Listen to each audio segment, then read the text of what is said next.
And we're in, Jill. How's it going? Good. How are you? Good. Let's try this again. So you're throwing it back old school with your green train trim hoodie on, huh? Yeah, I'm just getting ready for St. Patrick's Day. Yeah, getting a jump on it early. I like it. Well, hmm this is This Week in the Grotto. This is our fourth episode already. And today we're going to talk about setting goals. But before we get into today's topic, we need to give away one of these highly coveted You Evolve Buffalo keychains. So let it be known that these are not for sale. You can only acquire one of these by leaving us a review on our Facebook, You Evolve Buffalo Facebook page. Each week we'll pick one of our favorite reviews and we will announce the winner on our weekly podcast. So today's winner is Tracy Sowinski. She wrote, I finally found the words. UEB is a family of people who push and inspire each other. Whether you are a newbie or a vet, you can always expect to be welcomed with open arms. Heart emoji. Through every struggle or obstacle life is thrown at me, I know my Grotto fam has my back. We most certainly do, Tracy, and we'll get you that lovely keychain. So don't forget, Awesome. leave us a review and you are automatically in the running for the keychain. I do want to make a couple quick announcements before we get into today's topic. First one being, we have a pop-up class on our schedule. On February 15th at 9:45 a.m., we will be doing a yoga class called Gentle Yoga for All Bodies, and it's going to be hosted by Angel Schweikowski of Move Buffalo. She's going to come to the grotto and teach us all a little bit of yoga. And I plan on taking that. I don't know about you, Jill, if you are available to do that, but I think I'm going to stick around and try that. I feel that with all the exercise that I've been doing, I could use a good stretch. Yeah, I think so. And from what it sounds like, it would be exactly probably what we all need. Yeah, and I don't think it's going to be too complicated or too hard. It seems hmm like it's going to be a very beginner friendly type of yoga class, which is great because I've taken yoga classes before, and they can sometimes be hard to follow because they're just too advanced, and I didn't know the terminology and so on and so forth. So I would encourage everybody to try this.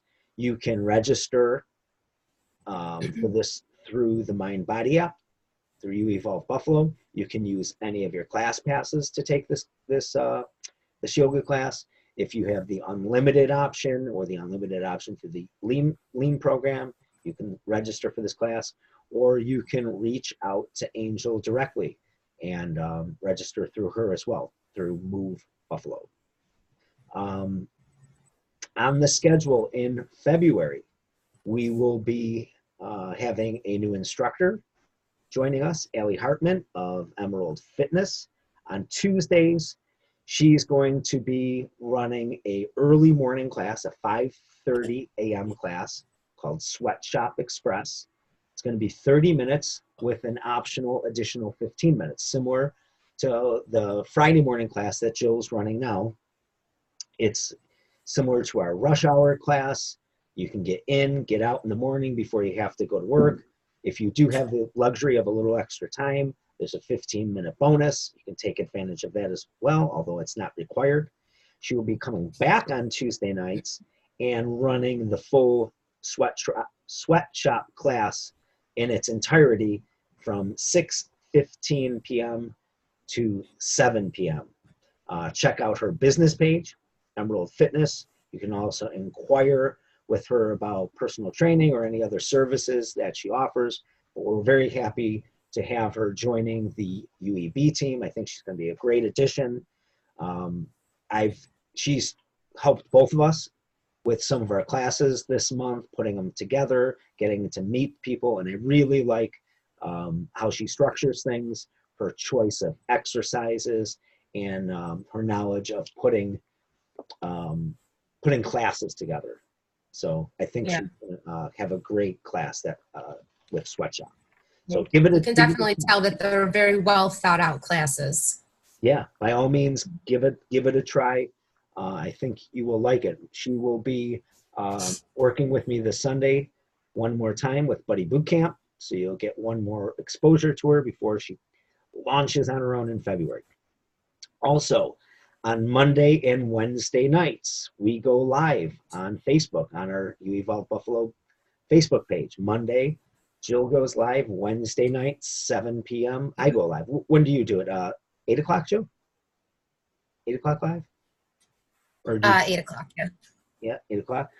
I know this week on my Wednesday night live, I'm going to be doing a full review of the carnivore diet, all the pros and cons, what it entails. We're going to take a nice deep dive in the carnivore diet, something that I am extremely intrigued about. I've done some experimenting with it myself, and I'm probably going to give it another full go. Very interesting to me, and I think anybody would be interested in hearing everything that it entails, because it's so maybe a little counterintuitive to the mainstream nutrition protocols. It goes in direct defiance of vegetarianism and veganism. So it's that pendulum swing 180 degrees in the opposite direction. But I think there's a lot of validity to it, and I think you might find it all very interesting. Last thing, You Give Buffalo. We still have a few days left in the month, Jill. Mhm. Why don't you get them, let them know what they can do for this month's You Give Buffalo charitable event. Yeah, so for this month, we are focusing on the Family Justice Center, which is, they help domestic violence victims and their children. We have a pretty solid collection going. What we are currently specifically looking for, after we went through some of the items that we've already collected, we need concealer and foundation of all different shades. That was something that the Family Justice Center specifically let us know that they were in need of. So we could definitely use some more of that. We will be collecting the items until the 31st. That's next Friday. I will be doing a boot camp on Friday. You can actually go ahead, register right on MindBody. And that is $20, 100% of those. Oh, I think we're losing your connection, Jill. You said that's, so what is it again? It's $20. You just repeat that part?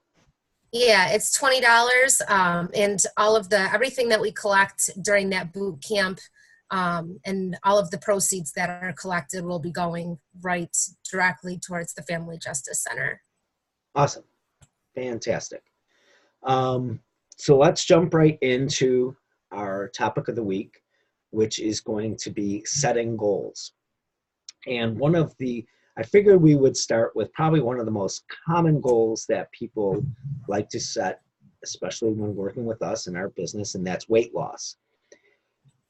I broke this down into terms of short-term, medium-term, and long-term weight loss goals. And in my opinion, I think a short-term weight loss goal would be something set on a weekly scale.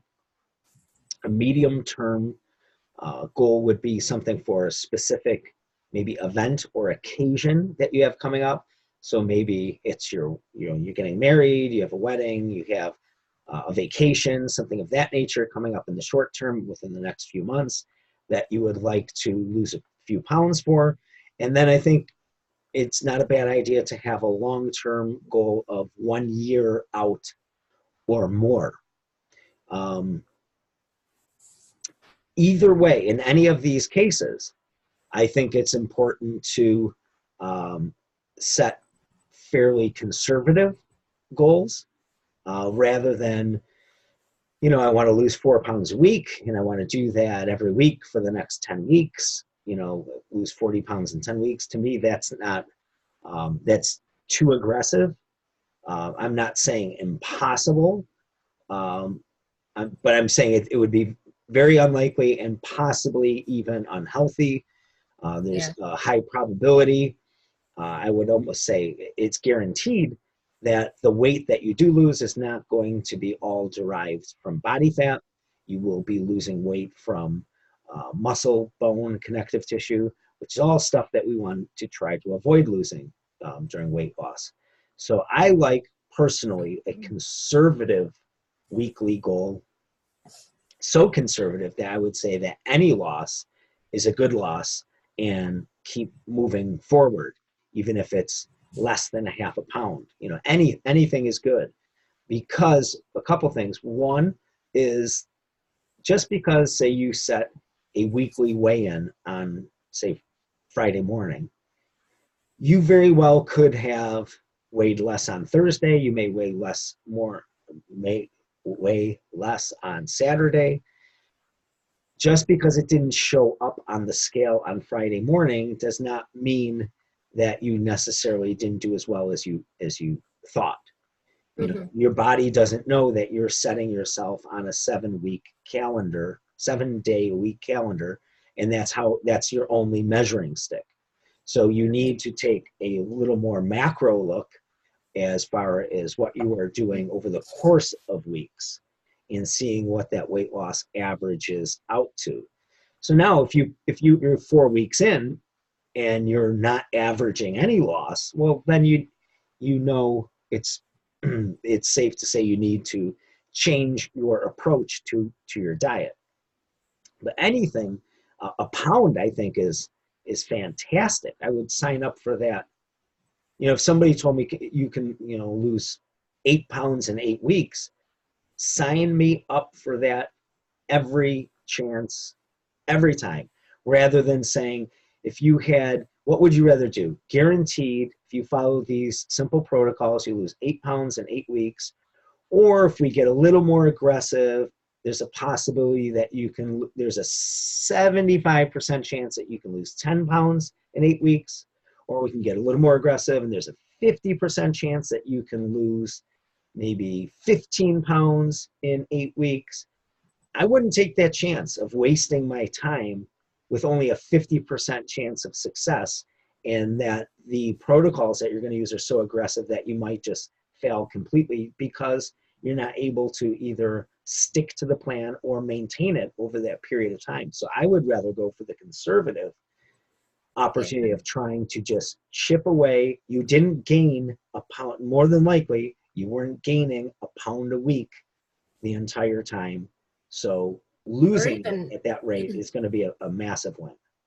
yeah, or even, you know, even if you do hit that 50% success and you are able to lose 15 pounds in 8 weeks, I actually want to know what happens after the 8 weeks. Yes. Because we've seen people who in the past have done things like that. They've done 6 or 8 week programs, and they were able to be successful during the duration of that program.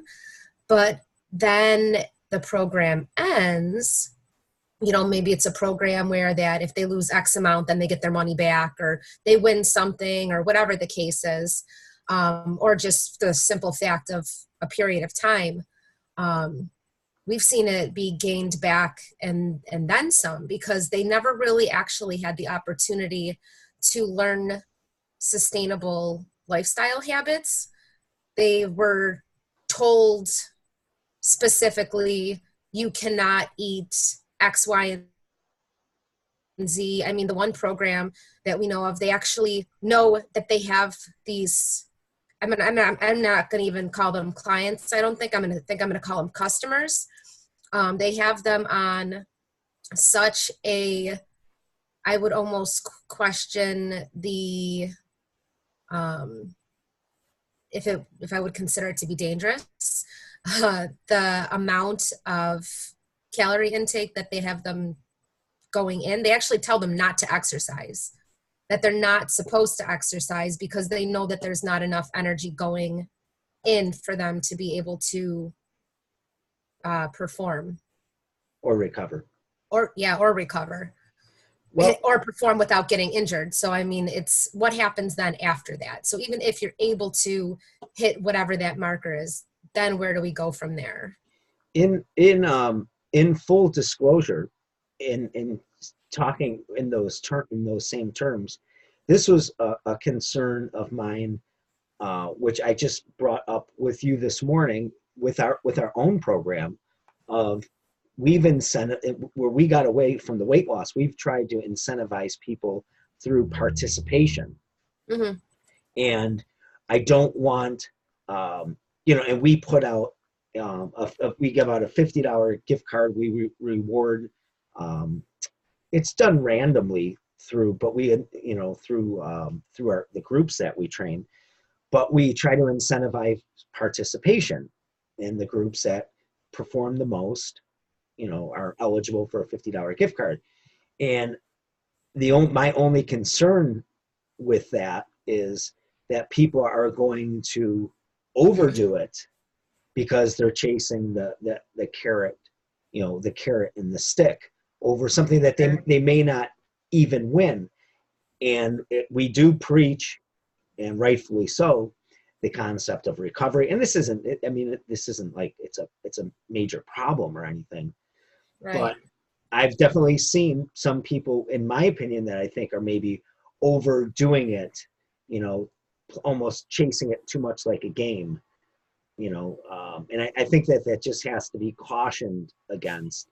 And I don't Sure. think that we're, above noticing, maybe a flaw in our own system that we have to reconsider. Sure. I don't think Well, it's a problem yet, but I just want to make sure that it doesn't become one either.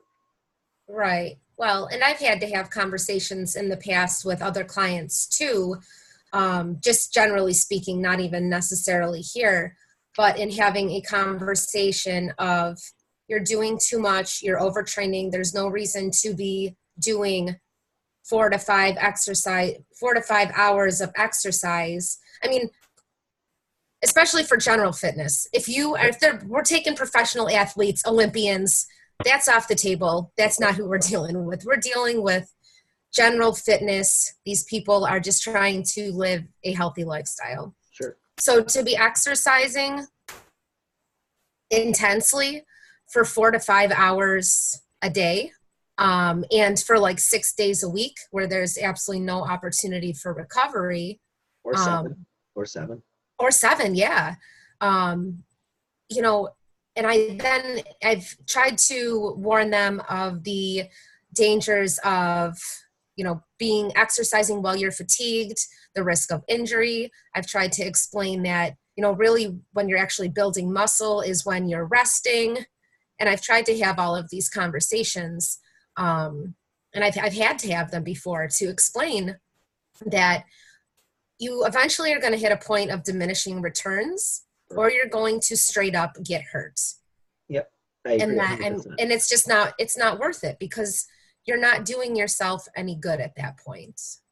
I just had this conversation with one of the competitors I'm training, and I said if we do not, because it was looking dicey, if we were going to hit the number on the scale that we were shooting for this week, we haven't missed the mark yet, so I'm not really concerned about it.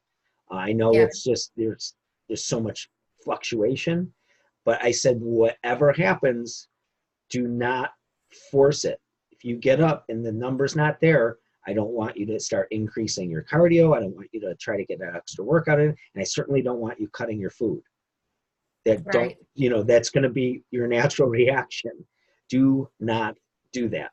Don't force it. Sure. Let me worry about it. We'll regroup. We're going to give it another day or two, see if it shows up, and then it's on me to figure out the next move. But don't make a move without me. And that's a benefit too of as a competitor of having a coach. I was just talking to somebody else about this, the importance of having a coach in that, or especially as an athlete, and in preparing for a competition, because it's, I think, your natural instinct to want to panic, but that's why you have the additional set of eyes to say, all right, don't worry about it yet. This is what we're going to focus on. Don't make any moves yet. We're going to figure this out and kind of go from there. Especially if you have a good competitor and a highly competitive competitor, their natural reaction is going to want to do more because they're alpha. They sure. And she's always driven. She's very much so. And I've known her for years and years, and that's in her blood. That's in the blood of her family. Her father was an athlete. Her brother's an athlete. So that's what she knows. So for sure. What I tell clients from the get-go is you don't panic. The only time somebody panics is when they don't know what they're doing. And I know what I'm doing, so I don't panic. You don't panic until I panic. And if I panic, then there's a problem. But I don't panic.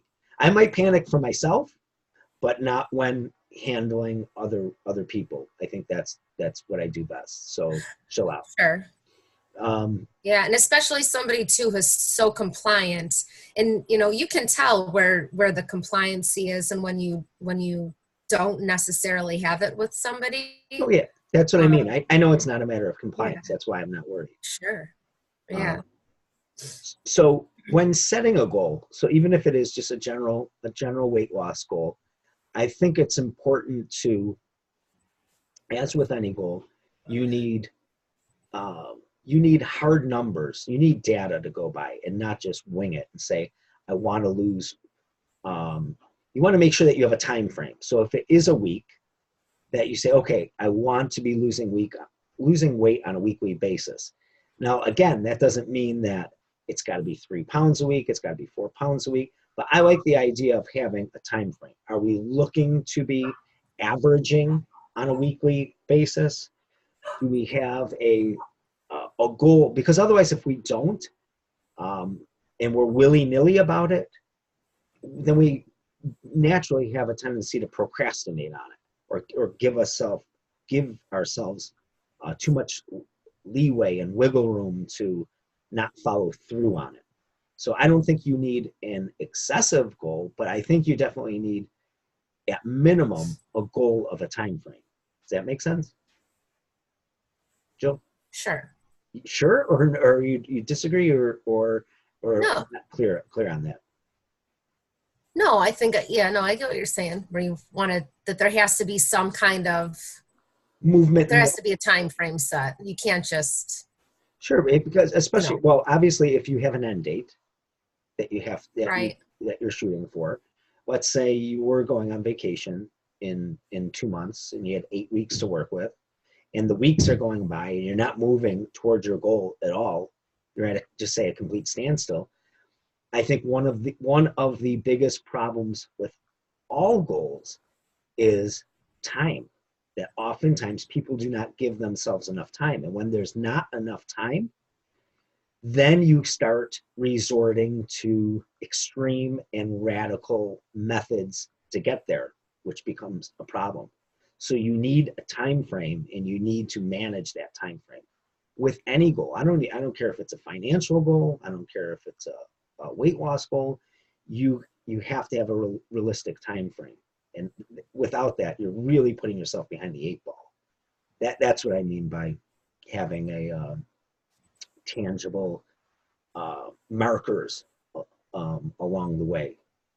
I think you, besides having those markers and set points, you need to choose a protocol on how you are going to reach those little milestones along the way. So are you going to, sticking with terms of weight loss, are you going to be tracking your macronutrients? Are you going to be working within a calorie range? Are you going to be following a specific type of diet, a ketogenic diet, a whole food diet? Are you going to be using supplementation? You have to have a plan that's going to move you closer toward those goals. And then going back to Jill's point of when it's over, are you going to be able to sustain it? is it a goal that's meant to be sustained? So for instance, in the example of like a bodybuilding competition, it's not meant to stay there at that body weight. So that would be an example of where it's not meant to be sustainable. It's meant to reach there. You dip your toe in the water on that particular day, and then you have to have an immediate plan to follow it up to start regaining weight. So you need to have a plan for a reverse diet, which most people don't think about. How are you going to hopefully slowly regain that weight in a healthy manner that you're not just going to pile it all back on and feel terrible and look terrible and all those things. So you need to have a plan for something that's either, like I said, a temporary goal or something that you are going to want to sustain long term. You want to get these 50 pounds off and you want them off not to be regained back. What is going to be your mindset after the goal's been accomplished? That's something that I think people maybe don't look far enough past after they actually accomplish the goal. And that can have its own challenges. Are you prepared to be, so some of the things, do you have a scale? Do you have are you going to be using a meal prep service? Are you going to prep your own food? Do you have the right groceries? Do you have a grocery day you're going to go shopping on? Do you have somebody helping you with this? Are you responsible for cooking for 4 other people? How are you going to handle that? These are all little strategies I think that have to be taken into consideration when setting these, which would seem like a fairly simple goal. The other thing is, besides looking at how much time you have, look at your calendar of events.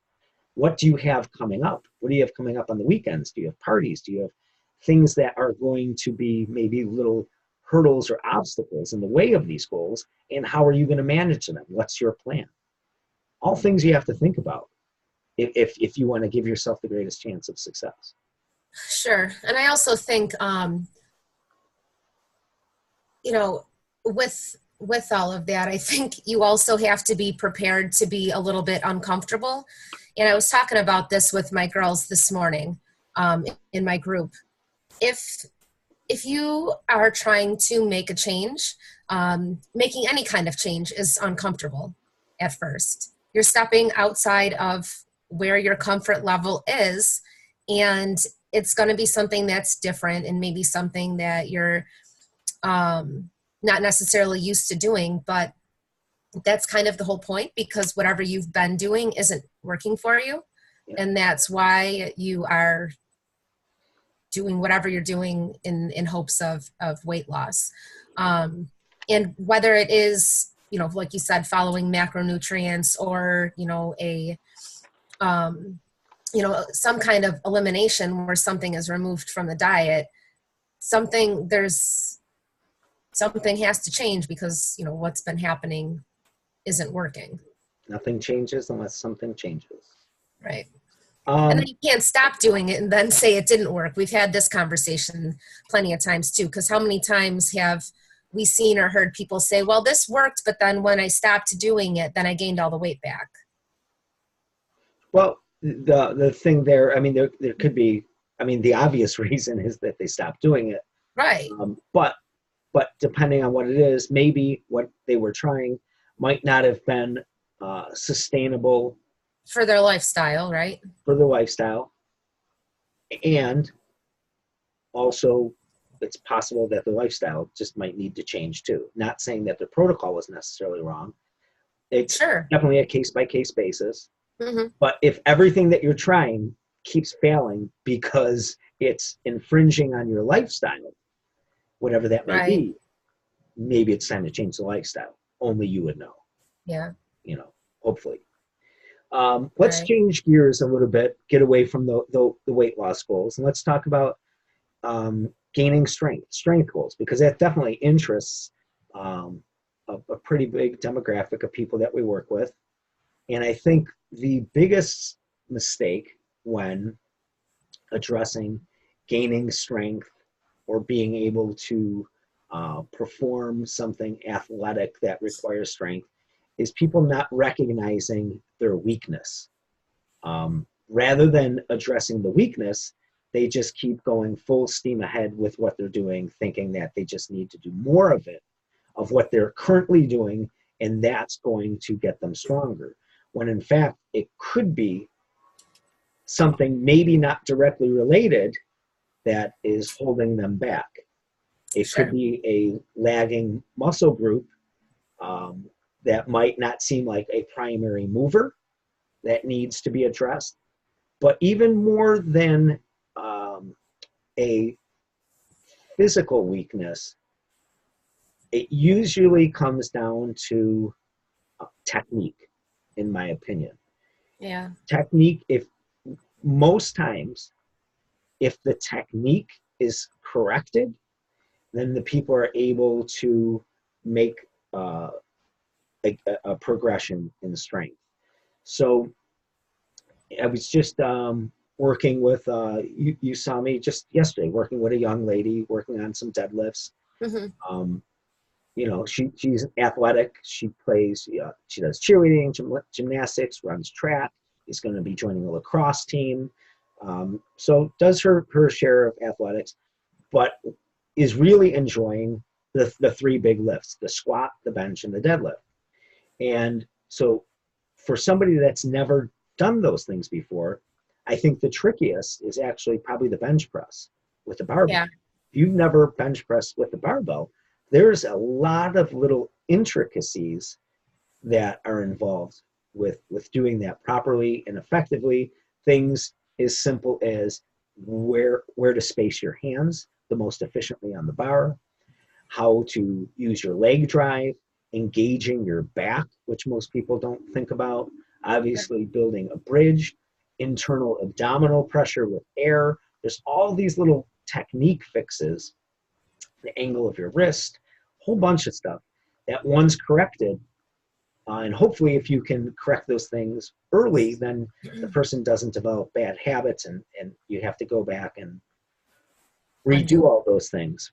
But Right. if people would take the time to perfect technique, the strength usually comes. Then, if the technique is good, then you can find the weakness in the body that's holding them back. And then what you would Yeah. ideally want to do is take that weakness and train that as a top priority. So as an example, we'll stick with the bench press. If it's your triceps that are holding you back from completing your maximum effort on the bench, then you would want to find out what can I do that's going to directly relate to improving my bench press, that's going to strengthen my triceps. So we'll say you would want to do a close grip bench, train a close grip bench press that's going to activate more triceps. And you are going to want to make gains in that particular movement.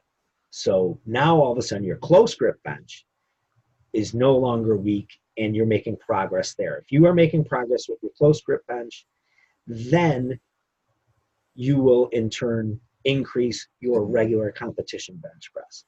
When your close grip bench press stalls out and you can no longer make progress on that, what is holding that back? Okay, you might need just straight up accessory work on the triceps to move the close grip bench, then the close grip bench will move your regular bench press.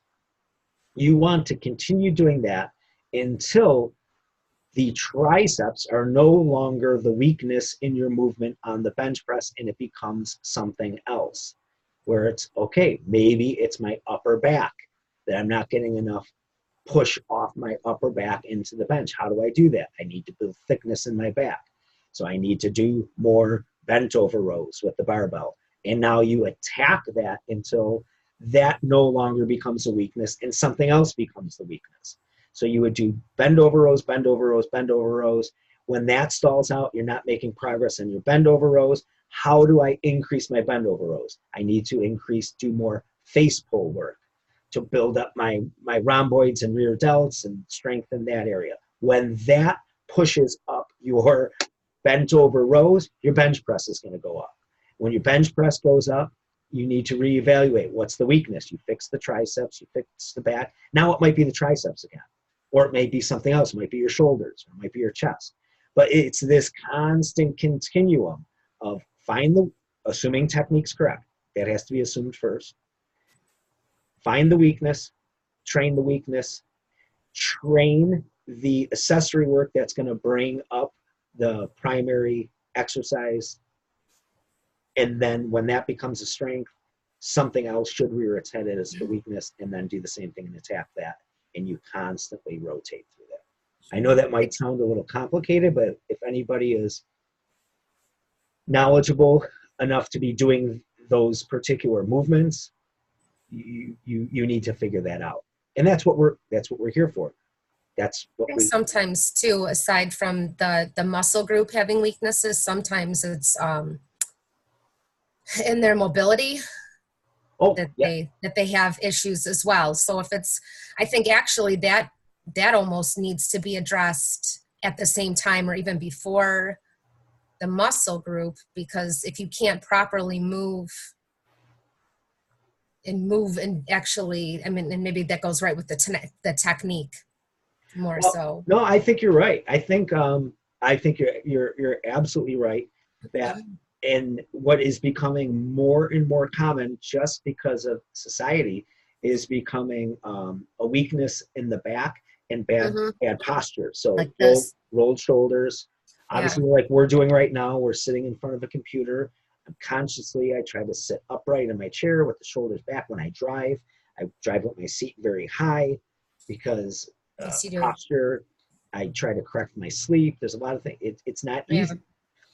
But you are right. So if somebody has rolled shoulders and they are unable to retract completely and get full contraction through the muscles, retract the shoulder blades back and down and get a proper setup. If they are unable to, let's say you're doing something like the dumbbell rows, which I just talked about, but you can't pull it all the way back. You can only pull it back 75% of the way. You are only activating possibly 75% of the muscle. Well, guess what? You're only going to be 75% strong no matter what you do. Yeah, you're not maximizing the use of that muscle. Even if the strength could be there, you can't move the way it needs to be. Exactly. And it's always going to be something that's underdeveloped. Yeah. So now you have an underdeveloped back. Guess what? You're going to have an underdeveloped deadlift. You're going to have an underdeveloped bench press. It may affect your squat because the way the bar is on your back, it's pushing you forward. You can't even do a low back squat. Yeah. There's a lot. So I agree with you 100%. Besides that alone, you need to optimize your recovery. I have a lot of people I'm working with now with muscle knots, scar tissue, limited range of motion, and those are going to be your limiting factors. You see it a lot with dumbbells where you see one arm, say a chest press on a dumbbell, where maybe the right arm still wants to go and the left, it's just not there. It's maybe can do 75% of the load because, again, assuming that they're holding good technique, but maybe there's a limiting factor in range of motion because of knots and scar tissue and lack of mobility. So nutrition is always going to come into play. Proper nutrition, proper recovery, that includes sleep, massage, stretching, Epsom salt baths, walking for recovery when you're sore, instead of just not doing anything and avoiding movement and exercise. Walking could be a very effective way to speed up the recovery process. Foam rolling, there's all kinds of cold, hot contrast baths and showers, a lot of different things that can be done. Graston, acupuncture, I can go on and on and on. Yeah, what you need if you were not myofascial release, that Carrie Clark, I know she does the cupping that I know Paul does, Rachel does. And when I was consistently seeing Rachel, she just had a procedure done, and I'm hoping that once she's feeling better, I'm going to get myself back into that as well. Because when I was consistently doing the cupping, I could see and feel the difference in my range of motion, and with the duck. So I had rotator cuff surgery and I have this scar. And she said after, that was in 2005. And as we were working on it, she goes, it's always, the bruising is always significantly darker. And she said that basically it's because there's so much built up scar tissue that's been there from over the years. And it's crazy to think and see, because I guess even in the not nearly enough recovery that I've done, that additional tool, it just even increased and improved my range of motion so much. The last point I'll put the cherry on top is also stop doing counterproductive exercise. So if strength is your goal, you want to make sure that the things you are choosing to do are moving you closer toward that goal and are not moving you further away from that goal. So for instance, if you have an imbalance of the type of work that you're doing that maybe is more conducive to endurance training rather than strength training, that could actually be making you weaker by making you slower. And the way that happens is when you train for endurance, you can actually change the types of muscle fibers that you have from fast twitch to slow twitch. And you want fast twitch muscle fibers for strength. So you want to train fast and explosively. If you are doing things for long endurance bouts, like say long runs, logging miles and miles and miles. But remember, if you're doing long runs, you're not doing it it's not a sprint, because you sprint is at maximal speed. So you are training your legs, for instance, to build endurance in those muscles. And endurance means you are training to be slow. If you want to squat heavy weight, you better not move slow, or you're not getting up. You're going to get stuck in the bottom. So don't do counterproductive things. Now, I'm going to sound like I'm going to contradict myself, but believe me, this is not. You do not want to ignore all cardiovascular health and capacity in the name of being strong. That also can have diminishing returns. So I would not recommend that you just take on the idea of mass moves mass. I want to get as big as humanly possible at all costs, regardless of what your body composition is, and try to just get strong. You still need to have some basic cardiovascular capacity, because remember, that's going to help with your recovery. If you have no certain exercises, you build capillaries, which is going to increase muscle flow through exercise. You need good, healthy, proper muscle flow throughout your entire body. So you can't just the days of just being a big mammal moving big weight, it doesn't work. People don't do that anymore. Look at the strongest, biggest athletes. They're looking more athletic than ever. Even the world's strongest man, they look more athletic, because they know they can't just be a one-trick pony. It doesn't work. Well, and I think even with that too, eventually I think it gets to a point where mass will then work against the cause. It could. Because you diminishing can't, returns. Yeah, you can't, your body has to be able to properly be able to move and function in order for the mass to even be able to be moved. Sure. Efficiently.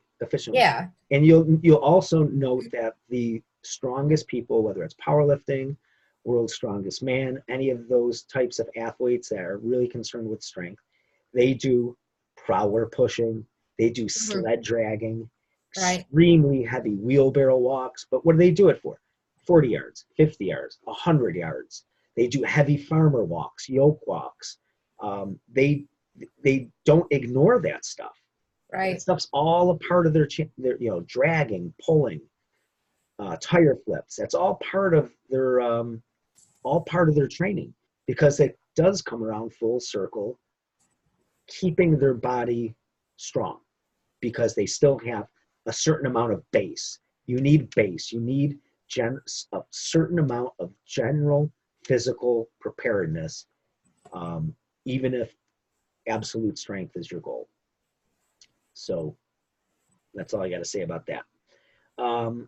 What about competitive goals? Things like running, biking, swimming, stuff like that. Again, Obstacle course races. obstacle Okay. course, yeah, Mm-hmm. yeah, any type of competition. In that, I still 100% believe that you have to focus on your diet for all the same reasons. You need to focus on proper exercise that's going to move you closer toward your specific goal. You need a proper time frame, no different than dieting. You want to give yourself enough time to train. Look at your calendar. What do you have within that time frame between now and your competitive event? How are you going to manage that time? That's important. And then you also need to consider all the other aspects besides diet and exercise. So for instance, something like bodybuilding, you have to learn how to pose. There's a whole nother aspect to that sport in and of itself. It's not just who can diet down and get the most ripped. You can be the most ripped, but if you don't know how to pose and you can't display it, you will not win. You will be embarrassed and get smoked on stage. Right. You have, with any sport, whether it's biking, do you have the proper attire? Do you have the proper attire for running? Are you doing long distance? Do you need a camelback? Are you running a marathon? Are you running ultra marathon? What are you going to put in that camelback to rehydrate yourself? Are you going to use gels or gummies? Have you experimented with these? Have you used other things? There's different, what are you going to wear on your feet? Do you have blister-free socks? Do you have something that's not going to chafe while Well, you're and those are running? all things you have to prepare leading up to, because just like those little gel gummy things, if those are things that don't sit well in your stomach and you use them the day of the event, that might be not good news for you. Sure. And the timing of it. Do you have the timing of it down? Do you need sodium replacement? There could be and then again, I'm not familiar, vastly familiar with all those different endeavors, but there's, I'm sure, a whole nother recovery process following that as well. Sure. So when setting goals, I don't, if it's as simple as running a 5K. You've never run a 5K before, or just, are you running it to make time, or are you running it just to finish it? Because you've never done it. Both are valid goals. Mm-hmm. I think both are great goals. You got to start with one, right? I would start. Right. You have nothing to gauge, especially if it's your first one. You have nothing to gauge it against. So you get one under your belt. You set a time, and then you if you like it, you set a second one, and you try to break that time. But the Right. course changes, right? Is it a Oh, city yeah. run? Is there? Are you out in the country? Are you going over bridges? The weather conditions Weather change, conditions. especially here. The difference between what, me personally, what I'm able to do in the summer and just my lung capacity in the winter, I don't run well. I can feel like my lungs feel like they're like on fire when I try to run when it's cold like that. So that's definitely another factor too, because it makes it a lot more difficult or harder. And even if it's something like when it comes to the 5Ks, to people who maybe are like, well, I don't run. Well, even if you start off at walking, you're still starting somewhere, and maybe you jog part of it, or maybe you walk most of it and jog part of it. And then maybe you walk half of it and then you jog half of it. And then it's more of a jog than a walk. And then eventually, as you go, and again, like you said, you have to start somewhere. Yeah, like you Doesn't said. hurt to I think that maybe not the worst thing, but if you have a specific goal, the worst thing that you could do is to not make any kind of movement towards it, because then there's just no chance of you getting there. Even if it's something where you end up having to go a little bit more slowly and maybe not even steadily at the beginning, and at least you're going slow and making some kind of movement, at least you're going somewhere. I agree. So this last one I have here falls into what I would call consistency goals. So rather than something based around an event or a challenge, consistency goals. Some of them, some examples I set for myself is warming up. So for a long time, I was always guilty of not warming up or not warming up enough before engaging in exercise. Well, the older that you get, you find out that that becomes as important as the workout itself. So what I tell myself is if I don't have time to warm up, I don't have time to work out. That simple. If there can't be a warm up, then there can't be a workout. And I don't start a workout without some form of warm up. And I have a different warm up for myself. If I'm, say, I'm training at the Grotto, if I'm training at a gym, I have a different warm up, but I have some warm up. When I'm at the gym, it's always a minimum of a 10-minute walk on the treadmill and some foam rolling. And if I'm at the Grotto, it's usually foam rolling. It could involve some club swinging, some push-ups, pull-ups, sit-ups, dips, stuff like some body weight work to get the body primed, and then I can pick up a pair of weights. So I think that is underestimated. Oh, I use the shiatsu massager sometimes as a warm-up, but there's always some form of warm-up. Even if it's something I have to do at home before I get to the gym, I have a foam roller, shiatsu, so I'll get warmed up at home. So when I get to the gym, I can get into the workout right away, but I always make sure that there's something for me to prime up. So that's a goal that I set for myself. And I think most people can benefit from having some form of warm-up goal. And I encourage people, if you get, you show up to your appointment early rather than just waiting, grab a foam roller and stretch out a little bit. You can stretch sitting on the bench, cross your leg, do some stretches, toe touches, stuff like that. Definitely a good idea. So warming up, stretching, and some consistency goals, which we touched on already in the recovery aspect. So make sure that on some consistent basis, you're doing the Epsom salt baths, the massage work, maybe the cupping. People can use cupping on themselves, but doing all those things, getting the body recovered after doing all of the work. I think set yourself a goal to do that. Yeah, I also think in regards to the rest and recovery, we always talk about it. I think I actually just posted about it on Wednesday, but the importance of sleep and trying to get yourself into a consistent routine.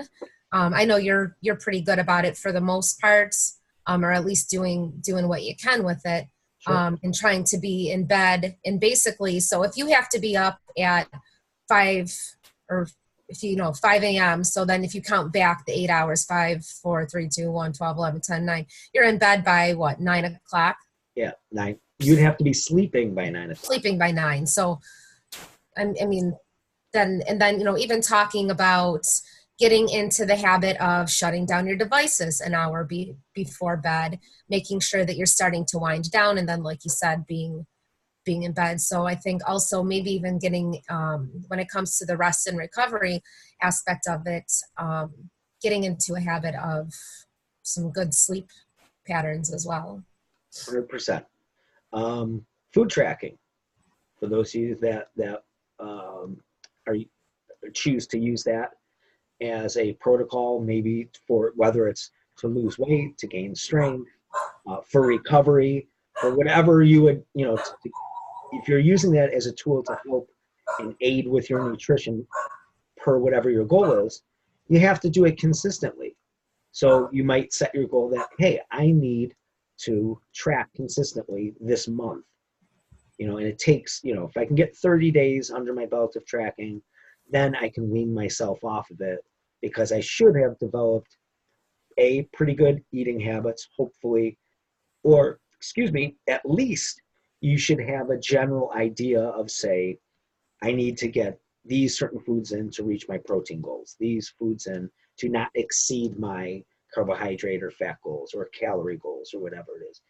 But a consistency goal with tracking is a valid goal. Consistency goal with food shopping, not waiting until the mice are starving in the house and there's nothing for you to prepare. Even if it means doing auto shopping, or where you have things come automatically. I know you utilize the what they call Instacart, Instacart. where Yeah, you don't even have to go to the store anymore. There's an app. There's an app for it. there is. But you have to do it. Um, Food prepping, again, buying the groceries does you no good if they're not prepared to eat. So you need to get into a routine. Have a goal that once a week, twice a week, whatever it is, whatever it works for you, you're going to do a certain amount of food prepping for the week. Or maybe using a meal prep service. Maybe that's easy for Monday through Friday, or maybe it's easier for just for your breakfast meals, whatever it is. But have a goal. I'm going to make sure that I go on this day, I pick up my meals that are going to cover this aspect of my nutrition, and I'm all set. Those are all valid. Those are all valid goals. And then the last one, I would say a learning goal, which is, it could be, I want to make sure I read 20 minutes a day. I listen to 20 minutes of a podcast a day, or an audio book, or I need to know Yeah. more. I don't know enough about sleep and recovery. So I need to seek out that information. I need to know more about nutrition. So you need, if it's nothing to do with fitness, then make it a learning goal about something else that interests you, whether it's Yeah. art, music, finances, but Yeah, it could even be hobby wise. I mean, any, I think that falls a little bit into the self-care category, is that you're making sure that you're, stimulating yourself. yeah, absolutely, that you're not just turning into like a drone and autopilot throughout your day-to-day life, and having the opportunity to find things that, are exciting to you, and that it's Enriching. not just, and that it's not just, all right, well, we're going to wake up, we're going to take care of the kids, we're going to go to work, we're going to go to bed, and then we're back at it again. So, Yeah. Well, I think that should be plenty for people to sink their teeth into. The point being, though, that I think it's important to have goals and to plan them, whatever they may be. And you'll be more likely to succeed. In the words of the great Louis Simmons, without a plan, you plan to fail. I think we can end it on that note. Thanks for listening, everyone. We'll be back next week with a new podcast. Don't forget to leave us a review and be eligible for the You Evolve Buffalo keychain. Look at this bad boy. you look like a big old teddy bear. I feel like one. We're out.